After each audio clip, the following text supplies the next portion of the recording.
Bonjour tout le monde, bienvenue sur ma chaîne et merci d'écouter.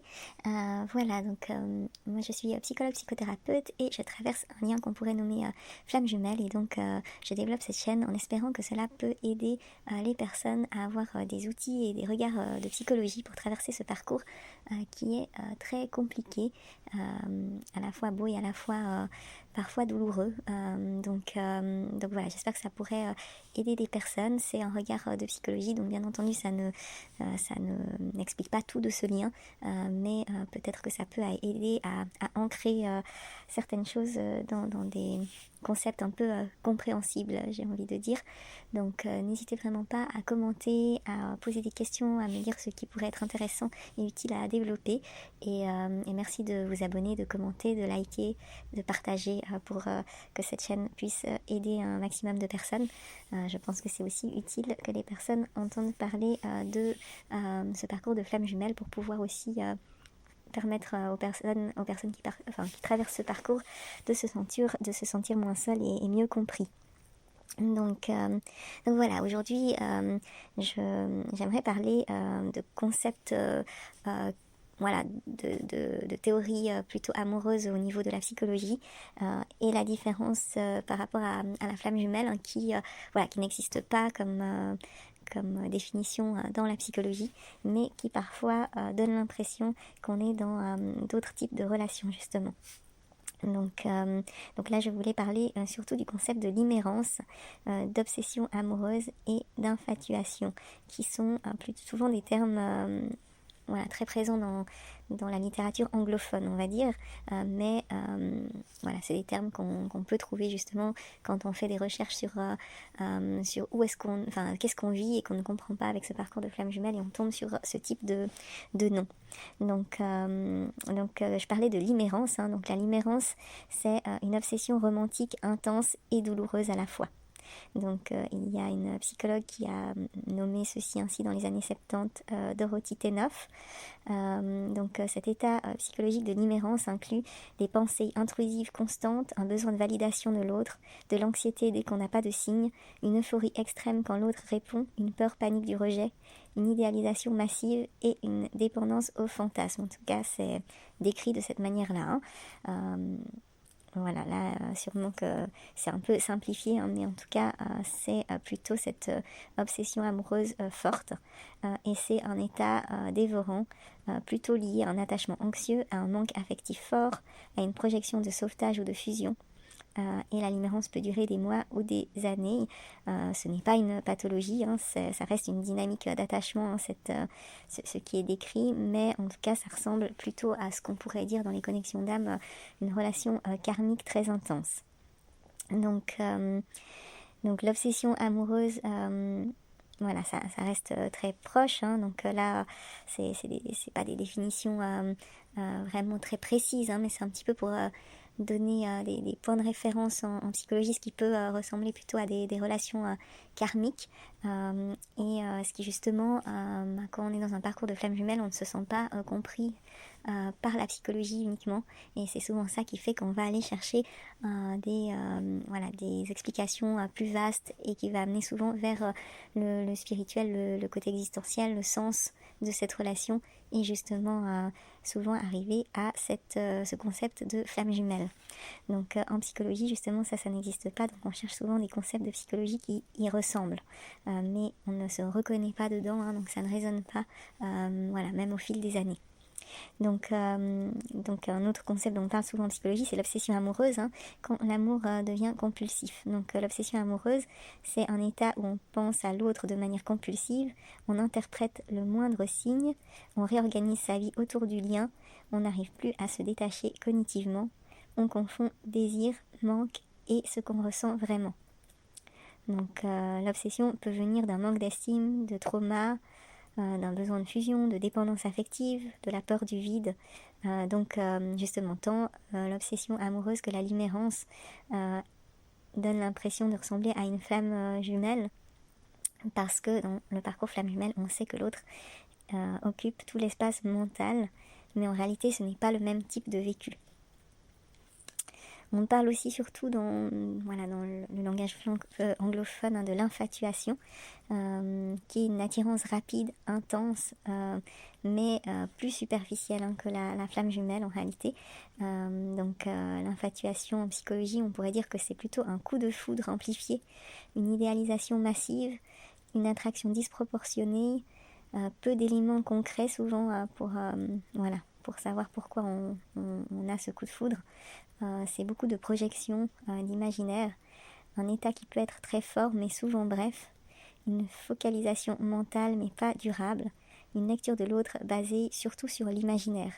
Donc c'est aussi pas un phénomène pathologique, c'est un phénomène humain, mais c'est aussi plutôt ce côté karmique, c'est unique, spécial, mais très intense et que cette intensité vient des projections, alors que la flamme jumelle, c'est plutôt un lien identitaire profond. On sent qu'il y a quelque chose de différent, qui est plus profond. L'infatuation peut durer de quelques semaines à quelques mois en général, et puis disparaître quand la réalité s'impose. Quand on devient réaliste, on voit que ce lien s'arrête. Donc ça ressemble aussi à des relations karmiques. Si j'en parle, c'est parce que justement, comme je disais, quand on est dans ce parcours flamme jumelle, on ne sait pas ce qu'on vit et souvent on essaye de se rattacher à des concepts en cherchant souvent sur internet ou autre chose, quel concept autour de cet amour amoureux qui a l'air comme ça obsessionnel, et on peut tomber sur ces termes-là parce que ce sont des termes plus populaires, on va dire, puisque ce sont des termes de psychologie sur l'amour amoureux. Mais c'est vrai que ces états ressemblent à la flamme jumelle, et donc là, souvent il y a des confusions où on se demande est-ce qu'on est en limerence, on est en obsession amoureuse, on est en infatuation, parce qu'effectivement tous ces cas regroupent des pensées intrusives, une sensation de destin, une projection d'un amour idéal, des difficultés à lâcher, des émotions très fortes, une amplification des attentes, une identification aux liens et un ressenti de manque profond. Donc voilà, souvent on se dit, si je n'arrive pas à oublier cette personne, on ne sait pas très bien dans quelle case, entre guillemets, le mettre. Donc c'est vrai que c'est assez difficile à cette période-là de se dire dans quel type d'état amoureux on est, et on peut pas juste se dire si je n'arrive pas à oublier, c'est une flamme jumelle, donc ça ne suffit pas. Du coup, comment différencier ces états amoureux décrits par la psychologie d'une flamme jumelle qui n'existe pas justement dans ce concept en psychologie.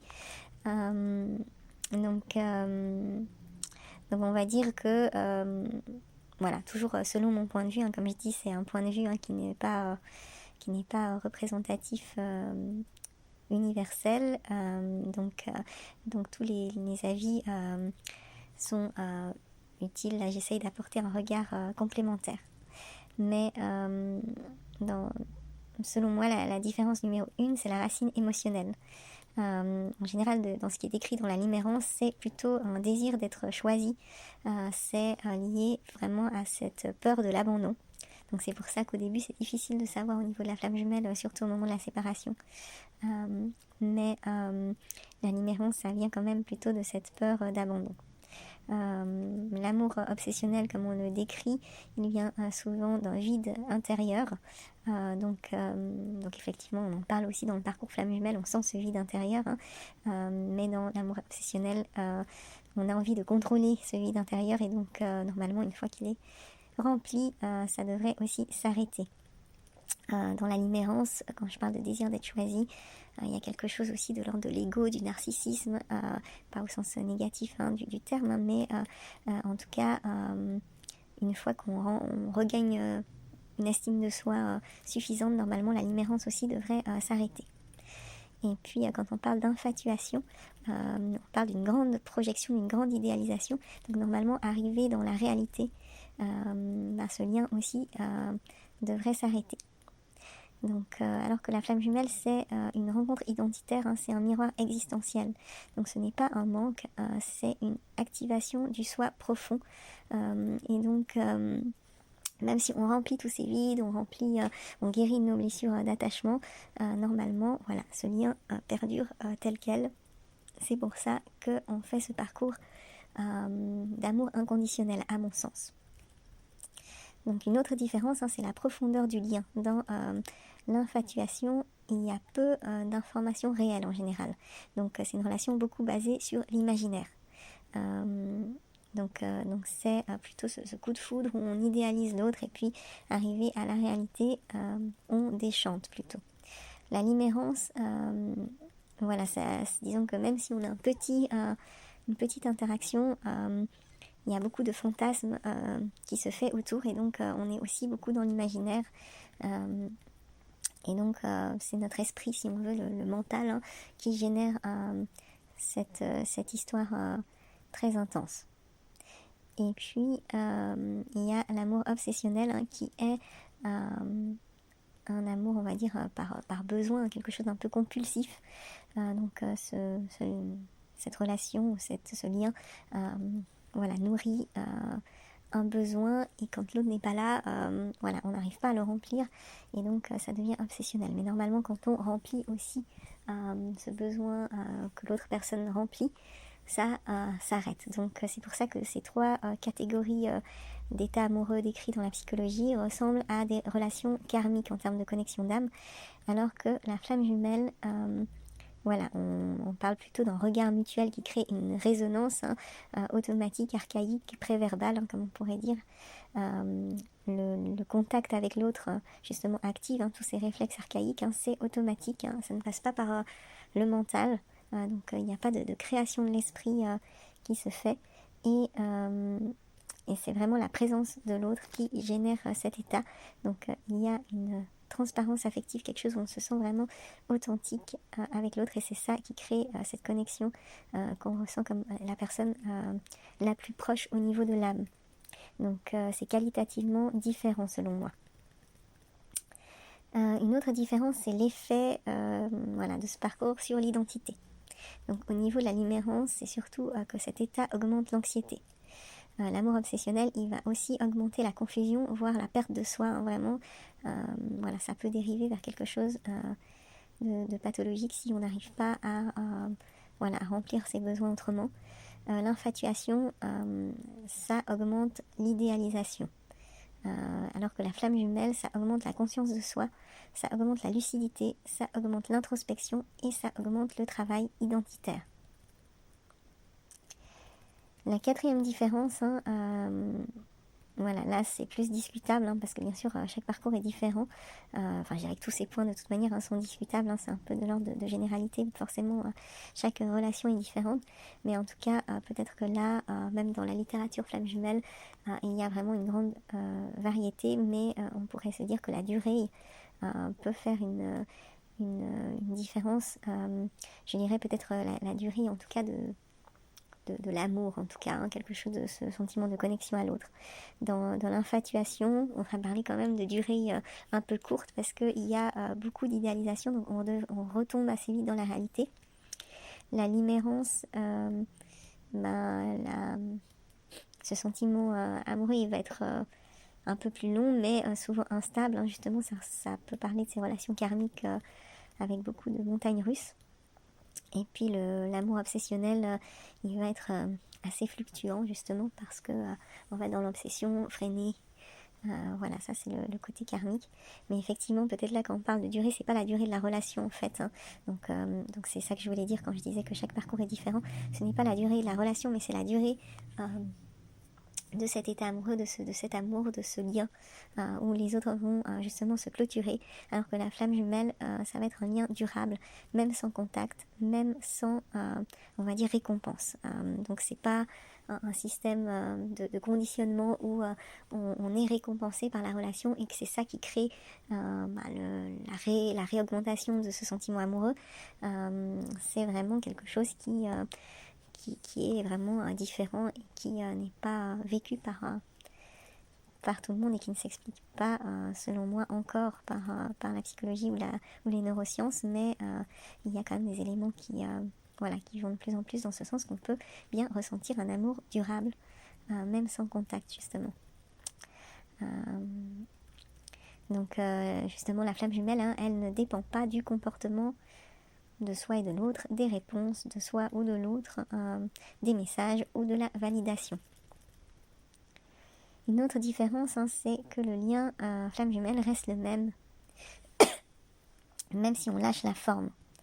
Dans la limerence, l'amour obsessionnel ou l'infatuation, l'état amoureux s'éteint quand on coupe l'accès à l'autre et qu'on se connecte à soi. Alors que la flamme jumelle, la présence intérieure persiste même sans contact. Voilà, c'est pas les blessures d'abandon, de rejet, les blessures d'attachement qui génèrent ce lien. Donc même quand on guérit de ces... Enfin, voilà, on n'est jamais totalement guéri, mais en tout cas même quand on réduit ces blessures, ces peurs d'attachement, le lien il reste le même. Donc ce lien flamme jumelle pour moi c'est quand même cette stabilité dans le temps qui est différente.